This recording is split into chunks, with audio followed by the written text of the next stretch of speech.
자, 이제 37번째 시간 또 시작하겠습니다.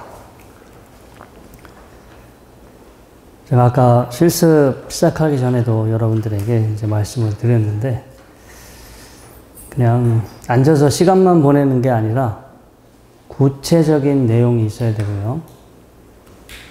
그 다음에 이 구체적인 내용을 여러분들이 이제 그걸 더 쉽게 확인하기 위해서 보통 호흡을 활용합니다. 호흡은 머릿속의 생각이 아니라 지금 이 순간 여러분들이 늘 직접적으로 경험하고 있는 현상이기 때문에 호흡을 이제 평상시 쉬는 것보다 좀 더 그 인지가 잘 될 수 있도록 좀 더 느리게 천천히 깊게, 그래서 그렇게 호흡을 하면 호흡이 더 잘 느껴지고, 호흡이 지금 이 순간 느껴지는 하나의 그 현상이기 때문에 호흡을 계기로 해서 이제 여러 가지 이 몸의 느낌이라든가 현재 내가 경험하고 있는 어떤 상태, 그것을 좀 더 여러분들이 주의를 기울여서 그것을 알아차리는 시간이나 강도를 여러분들이 좀 이렇게 좀 늘려나가셔야 되고, 그 속에서 여러분들이 이제 그동안 공부했던 것들을 그 속에서 확인하셔야 돼요.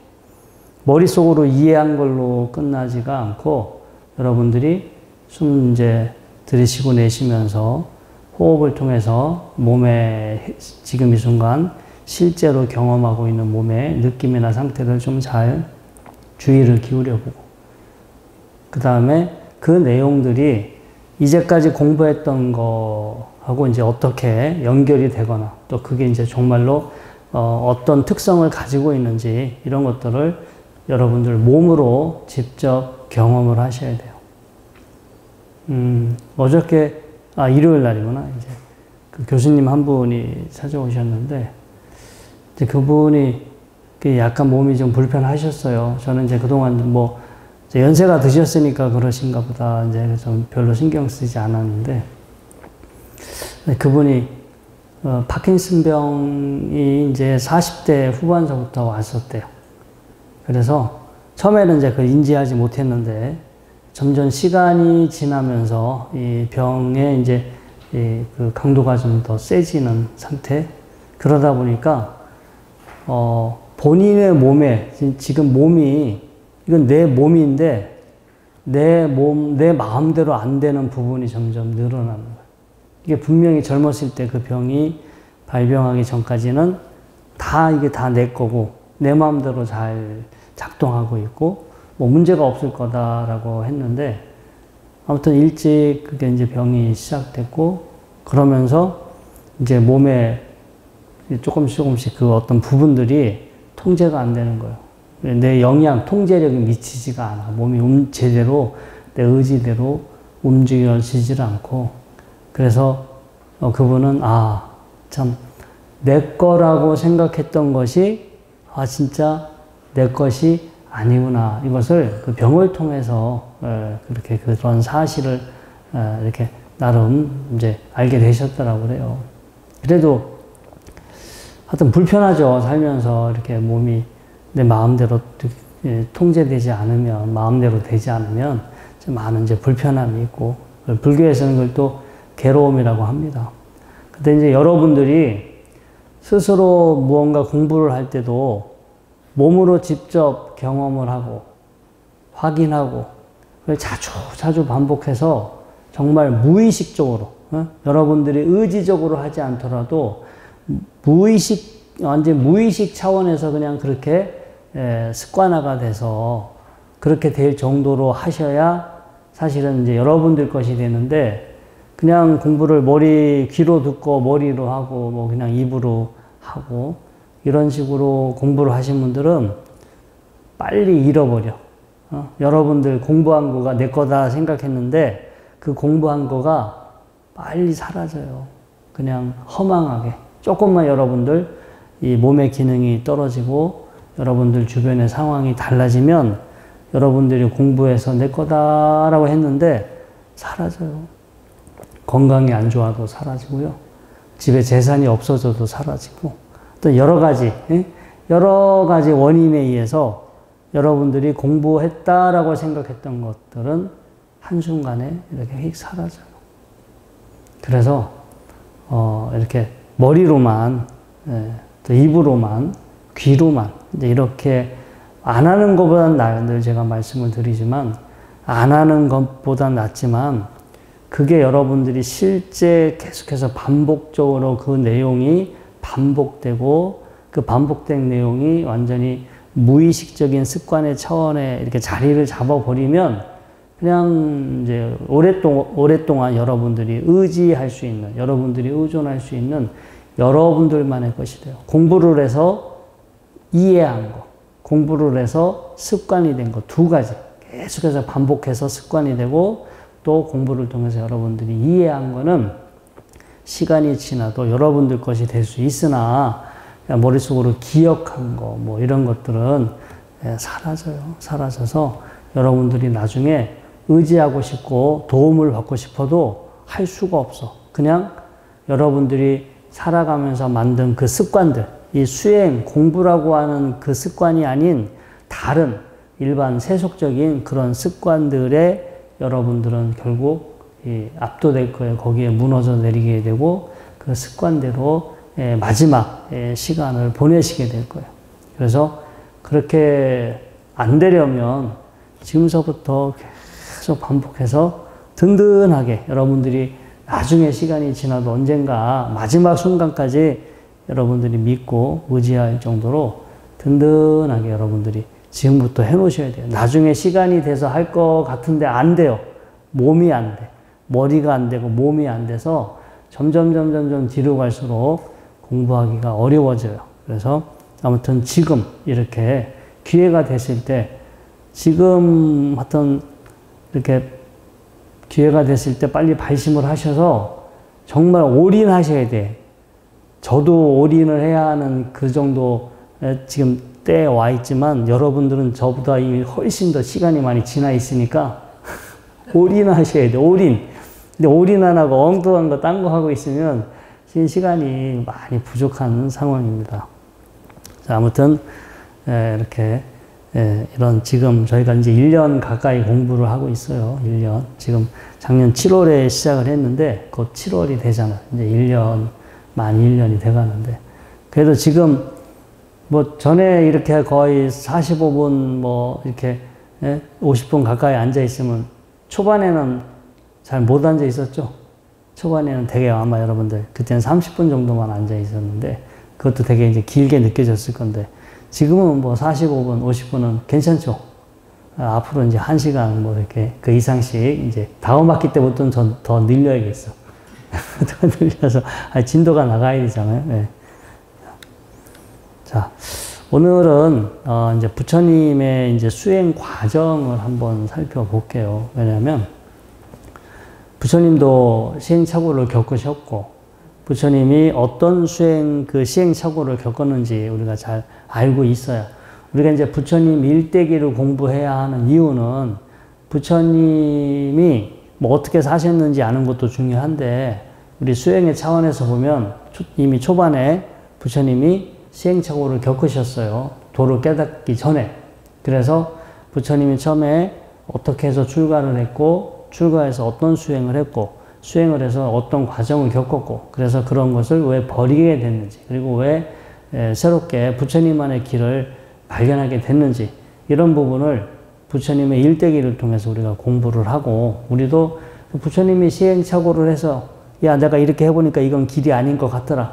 그대들은 이렇게 해서 고생하지 말고 제대로 길을 잘 가라 라고 그렇게 알려주셨는데 가지 말라는 길만 지금 막 찾아가고 있어요. 부처님이 가라고 하는 길을 가는 사람은 극히 드물고 가지 그렇게 눈의 이건 길이 아니다라고 가지 말라고 했는데 그냥 그걸 서로 못 가서 안달이 날 정도로 막 그렇게 그 길로 가려고 애를 쓰고 그 길을 가고 있어. 근데 안타까운 거는 그게 부처님이 가지 말라고 했는지도 몰라. 그냥 그게 이게 그냥 다 부처님이 가라고 했던 길인가 보다. 그래서 생각도 없고 개념도 없고 그렇게 가요. 부처님이니까 그런 길로 갔다가 이게 길이 아닌가 보다 하고 되돌아왔지만 여러분들은 되돌아오지를 못해요. 지혜가 없어서 마지막 순간까지 이게 길인가 길이 아닌가, 정도인가 정도가 아닌가, 이걸 알지 못하니까 그냥 자기 고집, 마지막까지 그냥 고집, 집착, 거기서 헤어나지 못하고 그냥 그 길대로 이제 가는 거예요. 그래서 여러분들, 이 부처님 그 경전 중에서 부처님의 전체적인 수행 과정을 설명해 놓은 경전들이 이외로 많습니다. 이제 제가 교재에도 이렇게 나왔는데요. 제가 이렇게 이거보다 더 있습니다. 더 있는데 제가 이제 이렇게 몇 가지 대표적인 경전들을 이렇게 뽑아놨어요. 그래서 여러분들 경전, 제가 누누이 얘기하지만 진짜 이게 불교 신자가 돼가지고 죽을 때까지 경전 한 번도 못 읽고 죽는 사람이 태반이에요. 참 안타까워요. 불교 신자라고 하는 사람이 죽을 때까지 경전 한 번 그거 못 읽고 죽는다는 게 참 아이러니인데, 아무튼 여러분들 경전을 다 읽지는 못한다 하더라도 이렇게 부처님의 일대기 또 수행 과정과 연관 있는 이런 내용은 한번 이렇게 인터넷에, 제가 여기 뒤에 보면 그 경전의 그 빨려 제목하고 경전 그 번호를 다 적어 놨습니다. 경전 번호로 인터넷에 딱 치면 바로 이 경전이 떠요. 한글로 번역된 경전도 바로 지금 뜨니까, 뭐 책을 보기 힘드신 분들은 구글이나 네이버에서 딱 치시면 이 경전에 많은 사람들이 또 이 경전을 다 수고스럽게 번역하신 분도 계시고, 경전을 다 이렇게 온라인상에 다 스스로 워드로 쳐서 이렇게 올려놓으신 분들이 많아요. 그래서 이제 들어가셔서 그런 자료 꼭 확인해 보시고, 우리가 이제 부처님 당시의 수행 풍토인데, 이거는 사실 지금도 마찬가지. 이게 요즘 이제 플라톤주의라고 그래요. 플라톤주의. 꼭 부처님 당시만 그런 게 아니라 옛날 플라톤이 살던 고대 그리스에서부터 사실은 사람들의 그 생각은 거의 비슷했어요. 세상에 어떤 본질이 있다. 진짜가 있고 어떤 본질이 있는데, 그 본질이, 우리가 살고 있는 세상은 그 본질이 이렇게 이제 표면으로 이렇게 그냥 투사된 거지, 우리가 살고 있는 것은 사실은 허상과 같은, 헛개비와 같은 거고, 생겨나고 변하고 사라지지만, 이 세상에 이렇게 우리가 살고 있는 세상이 있게끔 해주게 한 그 어떤 본질이라는 게 있다. 본질적인 차원, 본질적인 존재, 본질적인 세상이 있다. 우리 플라톤이 그걸 이데아라고 했고요. 아무튼 무언가 근원이 되는 본질이 있고, 그 다음에 우리가 살고 있는 것은 그 본질이 비전에, 그 본질이 만들어낸 이렇게 우리 빔 프로젝터 지금 이렇게 이렇게 화면에 이렇게 투사한 것처럼 그 본질이 세상으로 이렇게 비춰주는 하나의 그 그림자, 허상과 같은 것이고, 우리는 그런 그림자를 진짜다, 진실이다, 이렇게 이제 믿고 살고 있는데, 이것은 허망한 것이다. 그리고 본질은 따로 있다. 그래서 우리가 기도를 하고 수행을 하고 마음을 닦아서 본질적인 차원에 다다르면, 본질을 깨달으면, 뭔가 영생, 옛날에도 그랬어요. 플라톤 때. 영생을 얻을 수 있다. 이제 이게 플라톤주의인데, 지금 우리가 수행하는 사람들이 거의 이런 논리에 빠져 있어요. 무언가 본질적인 것이 있어.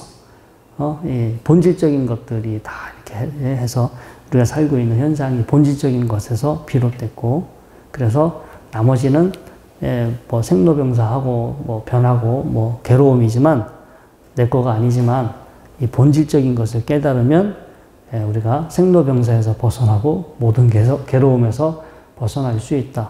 이런 논리로 수행을 하시는 분들이 의외로 많습니다. 플라톤주의, 혹은 이제 이게 힌두교, 인도 버전으로 치면 버마이래요. 어떤 범이라는 것은 본질적인 존재, 본질적인 차원이 있어. 그런데 이 본질적인 것이 다양한 이름과 다양한 형태로 나투게 돼. 그래서 이쪽 힌두교 사람들은 금, 흙, 물에 비유를 해요. 금이라고 하는 것은 하나지만 손가락에 끼면 반지, 또 목에 하면 목걸이, 또 팔목에 하면 팔찌, 귀에 하면 귀걸이, 다 이름이 다르고 형태가 달라. 그러면 귀걸이하고 손에 낀 반지하고 본질은 다른 거예요? 같은 거예요? 같지. 본질은 금이라고 하는 하나지만 그게 이제 이름과 우리가 명색, 불교에서 말하는 명색이죠. 이름과 형태가 이제 달라져서 마치 다른 존재인 것처럼 우리가 생각하나 본질은 마찬가지다. 그래서 이제 흙도 흙의 비유, 물의 비유를 같이 드는데 그런 것처럼 우리가 이제 지금 다양한 모습, 다양한 이름, 다양한 형태로 존재하지만 우리가 이제 아직 알지 못하는 어떤 본질적인 것이 있다. 이게 브라흐마라고 그래요. 브라흐마. 그게 다양한 이름, 다양한 모습으로 나툰 게 우리의 현실이고 그래서 현실에서는 다 다른 서로가 별개인 것 같지만 본래는 다 하나다. 본래 하나다. 본질은 하나다. 이제 이게 사실은 요즘 힌두교적인 하나의 바탕입니다. 이제 플라톤주의, 그 다음에 이런 버마이려 사상이 사실은 같은 이야기를 하고 있고요. 그 다음에 그래서 이러한 상태에 도달하기 위한 수행이 선정 수행입니다. 왜냐? 생각을 멈춰야 돼. 본질적인, 우리가 생각은 일어난 거야. 생각은 일어난 거고 나의 하나의 주관적인 거기 때문에 나의 주관적인 그러한 어떤 그런 분별에 해당하는 생각을 멈추면 이 의식이 이렇게 의식의 저변에 본질적인 가장 낮은 본질적인 의식의 차원에 도달하게 되면 본질적인 상태와 하나가 돼. 원래 본질적인 것은 생겨나거나 변하거나 소멸되지 않아요. 그러니까 본질은 영생이야. 본래부터 있었고 앞으로도 영원히 존재하기 때문에 본질은. 하지만 우리 현상세계는 생겨나고 변하고 사라져. 생겨나고 변하고 사라지니까 괴로워. 그런데 이런 괴로움에서 벗어나는 길은 본래부터 있었고 앞으로도 영원히 있다고 우리가 그렇게 믿는 그런 본질적인 차원과 하나가 되면 그런 세상이 있다라는 걸 깨달으면 괴로움에서 벗어난다. 이것이 플라톤주의. 그 다음에 인도 버전인 버마 이려 사상. 우리가 이제 힌두교 개념이 되겠죠. 그런데 여러분들 뭐 잘 생각해 보십시오. 이렇게 이 논리로 수행을 이렇게 설명하고 수행을 이렇게 이론적 토대로 삼고 있는 경우가 상당히 많습니다. 그래서 선정, 생각을 그쳐. 생각이 끊어진 자리, 생각이 그친 자리에 도달하게 되면 본질적인 상태를 깨닫거나 본질적인 상태와 부합돼, 하나가 돼, 개합이 돼서 괴로움에서 벗어난다. 이제 이게 선정 수행에 해당이 됩니다. 부처님도 이 괴로움에서 벗어나기 위해서 이렇게 수행을 하게 되면 괴로움에서 벗어날 수 있다 생각하시고 출가하셔서 가장 이제 초창기 때 초기에는 선정 수행을 합니다. 선정 수행은 생각을 그치는 거예요. 생각을 단순하게 하고 생각을 그치면 어떤 생각이 끊어진 자리에 도달하게 되고 생각은 일어나고 변하고 사라지고 허망한 것인데 그런 일어나고 변하고 사라지는 생각이 다 끊어져 버리면 변치 않는 상태, 본래부터 있는 상태에 도달하게 될 수밖에 없고 그것이 바로 괴로움에서 벗어난 상태가 될 거다라고 그렇게 수행을 하셨어요. 근데 선선수행을 이렇게 하시고 난 후에 부처님이 야, 이게 괴로움에 이르는 길이다 이렇게 선언을 하셨던가요? 하셨어요? 안 하셨어요? 안 하신 거 맞아요? 그치. 근데 보살님 본명이 선정심인데? 본명을 지금 바꿔주셔야겠어. 네. 자, 근데 아무튼, 우리가 경전의 내용대로 본다면, 이 또한 형성된 것이야. 예, 부처님, 우리가 지난 시간에도 공부를 했지만, 형성된 거야. 형성된 거. 형성된 거기 때문에 그것은 사라지기 마련이고, 그렇잖아요. 그 하나의 내가 하나의 조건적으로 일시적으로 경험하는 상태이지 본질적으로 존재하는 게 아니야.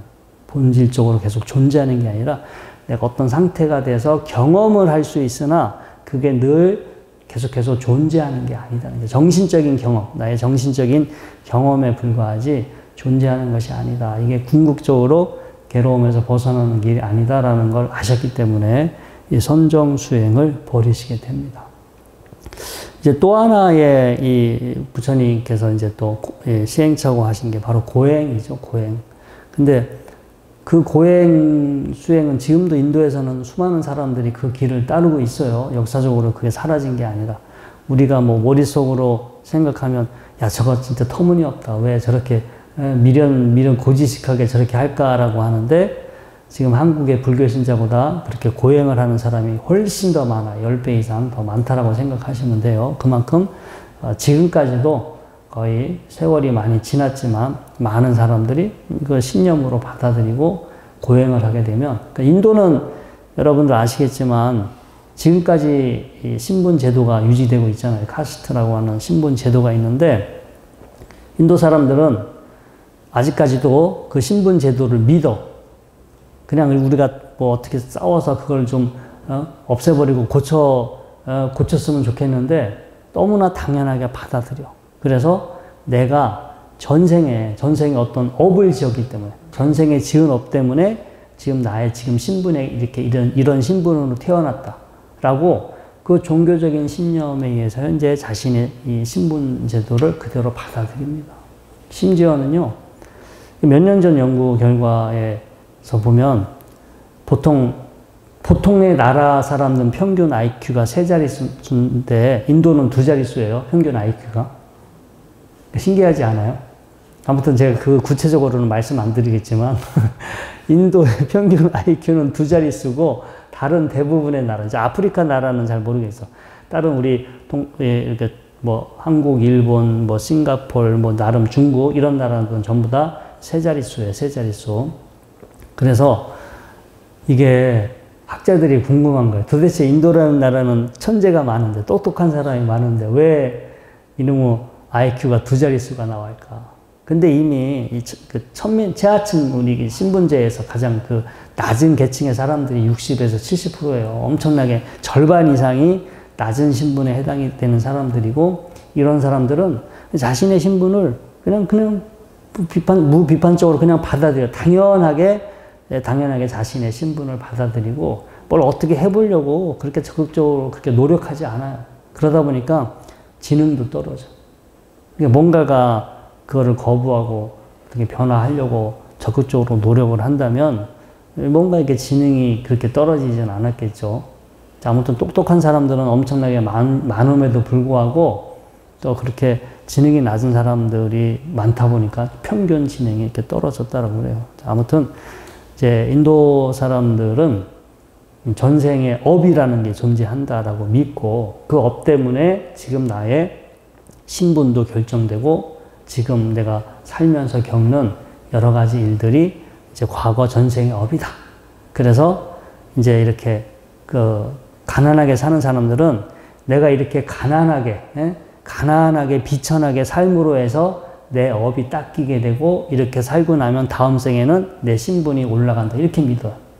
그러니까 지금의 자기의 낮은 신분, 지금 아주 그 보잘것없는 하찮은 그러한 신분을 과거 업 때문에 그렇게 됐다라고 믿고 이렇게 지금 이 생을 이렇게 살아줌으로 해서 내 업이 소멸되고 그래서 다음 생에는 더 높은 신분으로 올라갈 수 있다. 이렇게 믿고 있어요.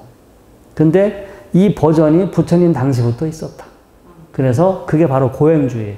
그 아까 신분이 낮은 사람들이 고생스럽게 그렇게 비루하게 그렇게 살아가는데 그렇게 삶으로 해서 과거 자기의 업이 소멸된다라고 믿고 있고, 근데 수행하는 사람도 마찬가지예요. 오히려 더 적극적으로 고생스럽게 살아. 더 스스로 적극적으로 고생스럽게 사는데 이렇게 함으로 해서 과거 내가 지은 업이 소멸되고, 그 다음에 나의 본성은 본래 깨끗해. 내 본성은 본래 청정한데 내가 과거 지은 업 때문에 거기 때가 꼈어. 내가 거기 때가 껴가지고 자꾸 보여지는 거에 집착하고 들리는 거에 집착하고 뭐 먹는 거에 집착하고 우리가 지금 그렇게 살고 있지 않아요? 우리 여러분들은 보는 거, 듣는 거, 느끼는 거에 여여해요? 아니면 막 보는 거에 신경이 써요? 안 써요? 마음이 바로 가지. 보는 거에, 듣는 거에, 먹는 거에, 느끼는 거에 바로 이렇게 마음이 가잖아. 본성은 본래 깨끗한데 우리가 이제 전생에 과거 업을 지어서 그 업 때문에 우리가 지금 이 깨끗함을 잊어버리고 이렇게 물질적인 거, 보여지는 것, 들리는 것, 느껴지는 것, 이런 것들이 우리가 지금 거기에 묶여 있다. 그러면 그런 묶임에서 풀려나려면 어떻게 되느냐? 고행을 해서 과거 내가 알게 모르게 이렇게 쌓아왔던 그런 어떤 그 때, 마음의 때를 씻어 없애야 돼. 정화시켜야 돼. 고행을 통해서 내 업을 정화시키고 그 다음에 철저하게 금욕생활을 해야 돼. 철저하게 금욕생활을 해서 새로운 때가 우리 내 의식에 끼면 안 돼. 이제 우리가 이제 자인학교의 이거는 논리인데요. 어떤 청정한 자성, 청정한 의식이 있어요. 이것을 자인학교에서는 지바라고 그래요. 지바. 그 다음에 지바가 아닌 것들, 나머지 물질적인 것을 우리가 아지바라고 하고요. 예, 그래서 이 지바, 아지바라는 그 개념이 자인학교의 논리인데 우리 금강경에도 이 표현이 나오죠. 아상, 인상, 중생상, 수자상 할 때 그 수자상이 인도말로 지바산야예요. 이 지바, 여기에 순수한 자성이 있다.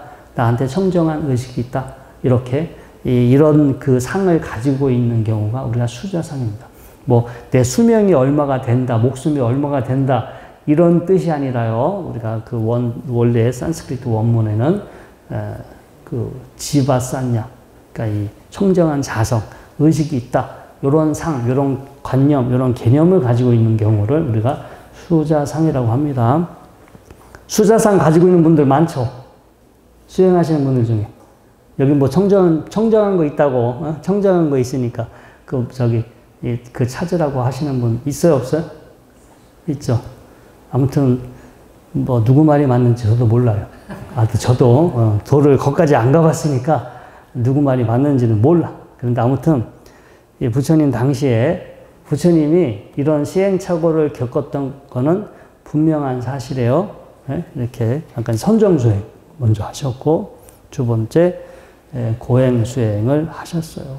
그런데 이제 이 두 가지의 이제 그 공통적인 것은 뭔가 본질이 존재하거나 청정한 마음이 존재하거나 무언가가 존재해.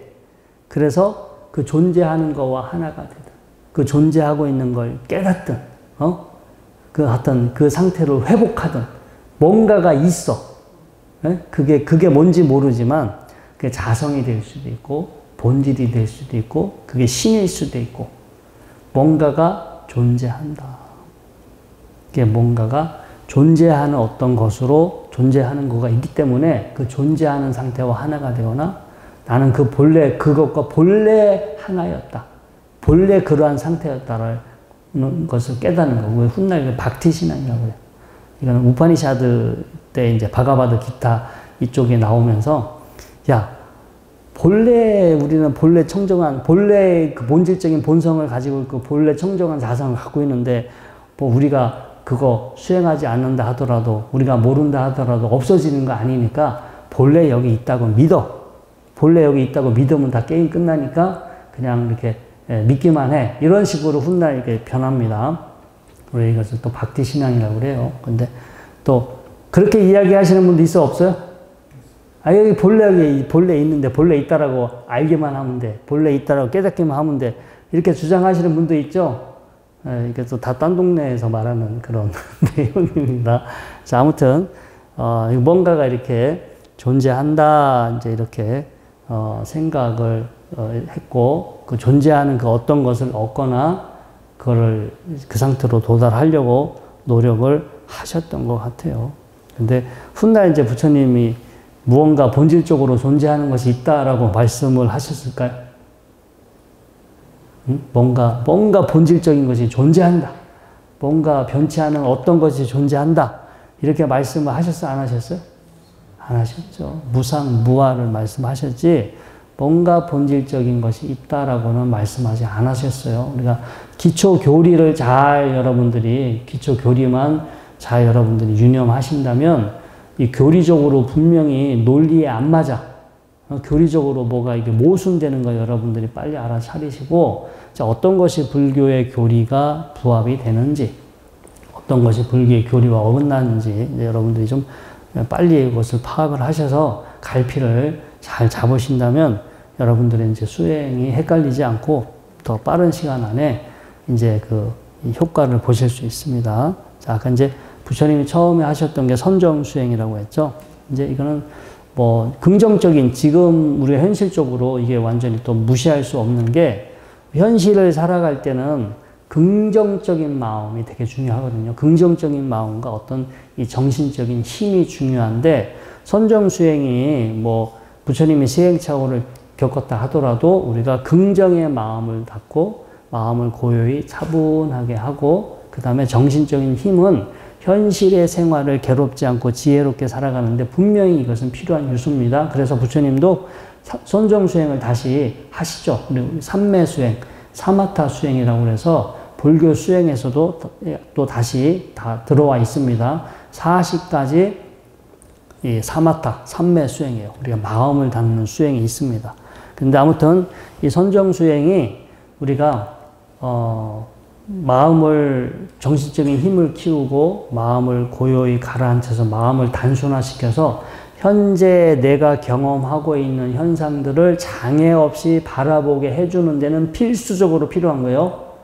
이게 마음이 흔들리지 않고 고요히 가라앉아야 지금 내가 경험하는 것의 본질이 무엇인지 이게 어떤 특성을 가지고 있는지를 이렇게 그걸 알 수가 있지. 마음이 막 흔들리고 동요하고 거친 상태에서는 볼 수가 없어요. 이게 힘만 쓰지 절대 보여지지가 않아요. 그래서 불교 수행에서는 필수적으로 다시 선정수행 혹은 삼매수행, 사마타 수행이 필수적으로 필요합니다.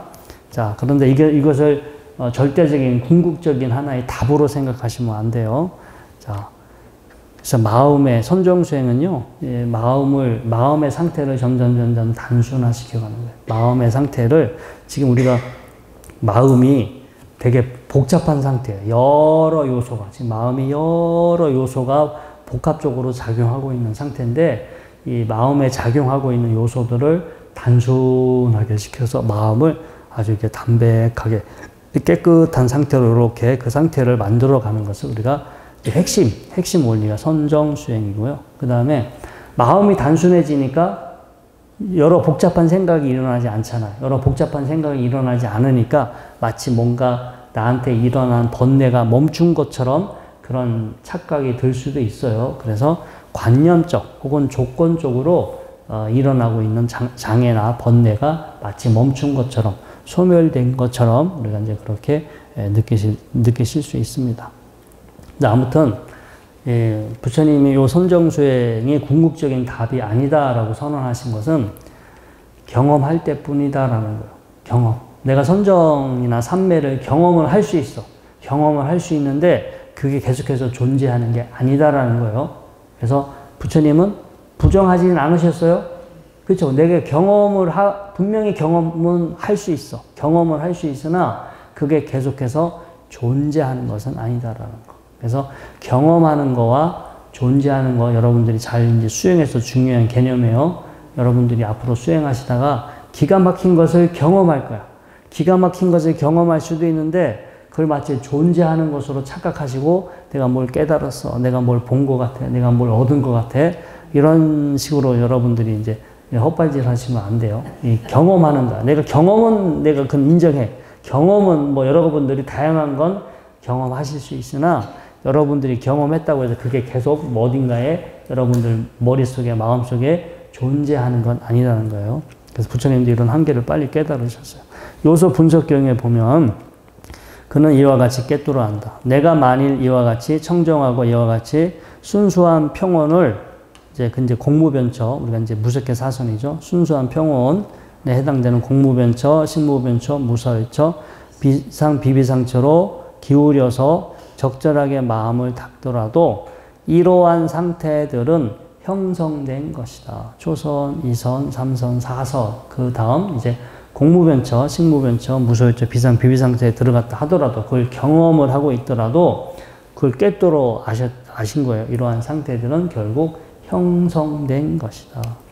자, 또 아따까나까나 경에도 이렇게 나왔어요. 그는 이와 같이 숙고합니다. 이러한 초선은 형성되었고 의도되었다라고. 그리고 그는 형성되고 의도된 것은 그 무엇이든 무상하고 소멸하기 마련인 법이다라고 꿰뚫어합니다. 그는 여기에 확고하여 번뇌의 소멸을 얻습니다.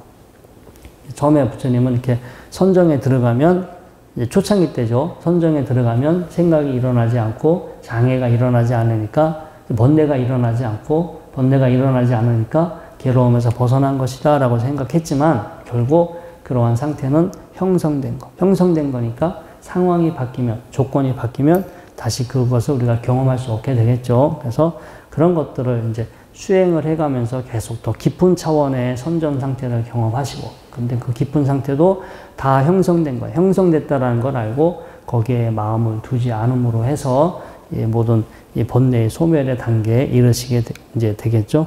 아무튼 또 두 번째 아까 말씀을 드렸지만 극단적인 인내, 극단적인 인내로 과거의 업을 소멸시켜서 괴로움에서 벗어나려고 그렇게 이제 수행을 하셨던 적이 있었죠. 우리가 이제 고행 수행이고요. 그때 부처님 하셨던 고행 수행의 내용을 보면 뭐 이를 악물고 혀를 입천정에 대고 마음으로 마음을 항복시키고 제압하는 수행수도. 그냥 이를 악물고 참는 거예요. 이를 악물고 어떤 이 괴로움이나 고통을 이제 인내하는 것으로 참는 거. 호흡을 멈추는 수행. 멈추는데 계속해서 그 멈추는 시간을 늘려가는 수행. 그 다음에 이제 단식, 뭐, 이런 수행들을 또 하시게 됩니다. 이렇게 하시다가 결국은, 야, 이렇게 진짜 그 어떤 사람보다, 그 어떤 사람이 할 수 있는 것보다 더 혹독하게 했는데 결국은 어떤 원하는 답을, 원하는 어떤 상태에 이르시지 못하셨기 때문에, 이것은 답이 아닐 것이다. 이것 말고 다른 또 다른 길에 답이 있지 않을까라는 생각을 하시게 되고 이제 어렸을 때 이제 농경제 그 행사할 때 그때 이제 하도 사람들 많고 시끄럽고 번잡하니까 저 뒤에 조용한 나무 밑에 가서 혼자 조용히 이렇게 한번 생각에 이렇게 수행에 잠겨본 적이 있었는데 자연스럽게 이제 어떤 선정에 그때 들게 됐고 그런 어떤 이 선정을 통해서 그런 선정을 통해서 뭔가 이제 다시 또 그 번뇌를 소멸하는 길이 있지 않을까? 다시 또 이제 선정으로 오는데 이게 처음에 선정은 고요하고 편안했잖아요. 장애가 없이 고요하고 평화로웠기 때문에 내가 거기에 집착을 하게 되고 집착을 하게 되면 또 나한테 하나의 번뇌가 될 것이다 해서 그것이 길이 아니다라고 생각을 했는데 이제 이렇게 다시 두 번째 또 선정을 이렇게 다시 이제 떠올리셨을 때는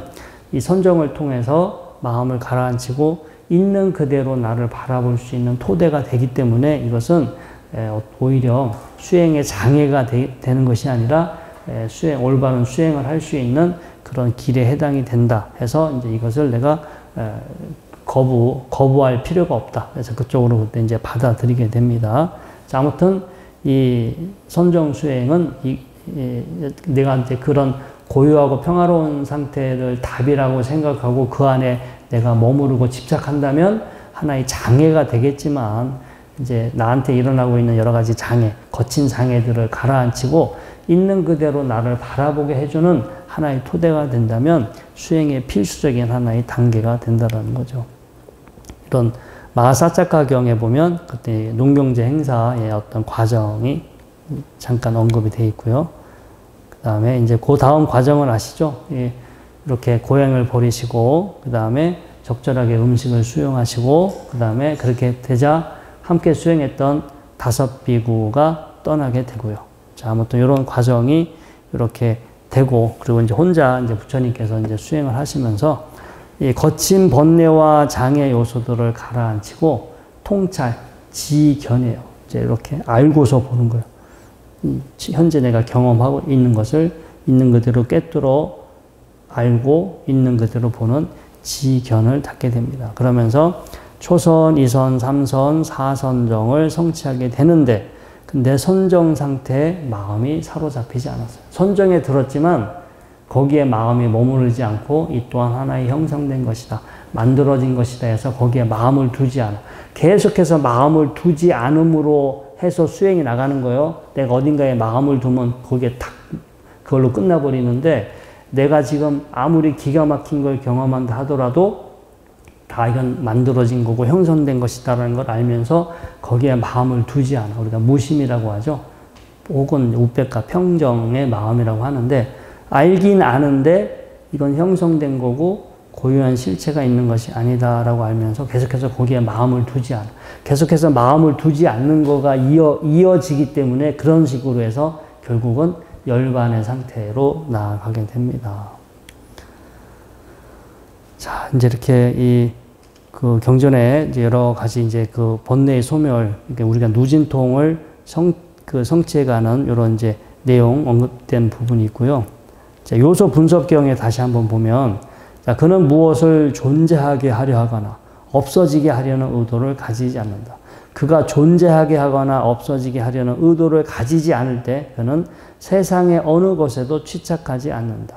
그가 세상의 어느 것에도 취착하지 않을 때 그는 동요하지 않는다. 동요하지 않을 때 그는 스스로 완전한 열반을 얻는다. 자, 우리가 사성제 공부할 때 고집, 괴로움의 근본 원인, 그 가래가 나왔었죠. 가래 중에 존재에 대한 가래, 비존재에 대한 가래가 있었어요. 자, 이제 이게 그거하고 이제 연결이 됩니다. 뭔가 존재하게 하거나 없어지게 하는 의도, 그런 반응, 무의식적인 반응 자체가 일어나지가 않아요. 그래서 그 어떤 것에도 취착하지 않는다. 그래서 우리 감각적인 욕망에 대한 가래, 존재에 대한 가래, 비존재에 대한 가래 들어보셨어요? 네. 세 가지 근본 가래. 근데 여기서 그런 존재와 비존재에 대한 어떤 가래에 이제 일어나지가 않고 취착하지 않아서 그래서 이제 동요하지 않고 동요하지 않아서 완전한 열반에 이르게 된다. 그런 내용이 나오게 됩니다. 만약 즐거운 느낌을 느끼면 그는 그것은 무상하다라고 꿰뚫어 알고 연연할 것이 못 된다라고 꿰뚫어 알고 기뻐할 만한 것이 아니다라고 꿰뚫어 안다. 즐거운 느낌을 느끼면 그는 거기에 매이지 않고 그것을 느낀다. 괴로운 느낌을 느끼면 그는 또 거기에 매이지 않고 그것을 느낀다. 괴롭지도 즐겁지도 않은 느낌을 느끼면 그는 거기에 매이지 않고 그것을 느낀다. 이제 즐거운 느낌, 괴로운 느낌, 즐겁지도 괴롭지도 않은 느낌. 이제 우리가 세 가지 가래 중에 첫 번째가 감각적인 만족에 대한 가래인데 이런 부분은 또 거기하고 연결이 될 수 있어요. 어떤 느낌을 느끼든 느낌은 다 생겨난 거. 생겨난 거고 나도 아니고 내 것도 아니고 내가 소유할 수 없고 그래서 거기에 마음을 두지가 않아요. 연연해 하지 않아서 그 속박에서 벗어나게 된다라는 그런 내용입니다. 그는 몸의 마지막 순간 느낌을 느낄 때 나는 지금 몸의 마지막 순간의 느낌을 느낀다라고 꿰뚫어 한다. 생명의 마지막 느낌을 느낄 때 나는 지금 생명의 마지막 느낌을 느낀다라고 꿰뚫어 한다. 그리고 그는 이 몸이 무너져 목숨이 끊어지면 바로 여기서 이 모든 느낌들은 기뻐할 것이다라고는 기뻐할 것이라고는 하나도 없게 되고 싸늘하게 식고 말 것이다라고 꿰뚫어 한다. 이는 마치 호롱불이 기름과 심지를 의지하여 타는데 기름과 심지가 다하고 다른 연료를 공급해 주지 않으면 연료 부족으로 꺼지는 것과 같다. 그러므로 이와 같이 비구는 이렇게 최상의 통찰지의 토대를 구족하게 된다. 비구여 이것이 최상의 성스러운 통찰지이니 바로 모든 괴로움의 소멸에 대한 지혜이다. 자, 아무튼 뭐 시간이 지금 너무 많이 흘러서 자세한 설명은 또 나중에 또 기회가 되면 하고요. 아무튼 이렇게 부처님의 수행의 과정 이제 한번 여러분들 아까 제가 처음에 소개시켜드렸던 경전이 있잖아요. 그런 내용 한번 보시고 인터넷에 다양한 정보들이 있으니까 꼭 참조해 보시기 바랍니다. 자, 오늘 공부는 이것으로 마치도록 하겠습니다.